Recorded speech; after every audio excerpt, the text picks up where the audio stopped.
On a daily basis. நம்ம சும்மா சாப்பிடும் போது கூட நம்மள அறியாம ஒருத்தவங்களை பத்தி நினைப்போம்.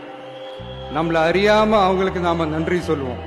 அந்த மதிப்பிற்குரிய அந்த மனிதர்கள் வேற யாரும் இல்ல, விவசாயி விவசாயி விவசாயி. அவங்க பார்க்கறதுக்கு வேணா சாதாரணமா இருப்பாங்க, ஆனா அவங்க சாதாரணமான மனிதர்கள்லாம் கிடையாது. இந்த உலகத்தையும் மனிதர்களையும் படைச்சது கடவுள்னு சொல்லுவாங்க, ஆனா அந்த கடவுளுக்கே படையல் போடுற உயர்ந்த மனிதர்கள் தான் நம்ம விவசாயிகள்.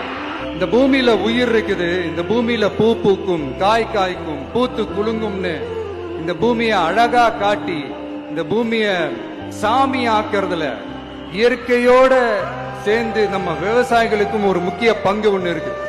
எனக்கு இந்த அடுத்த ஜென்மம் மறுபிறவியை பத்தி எல்லாம் எனக்கு தெரியாது. அது உண்மை அப்படின்னா அடுத்த ஜென்மத்துல நான் ஒரு விவசாயி குடும்பத்துல பிறக்கணும்னு ஆசைப்படுறேன்.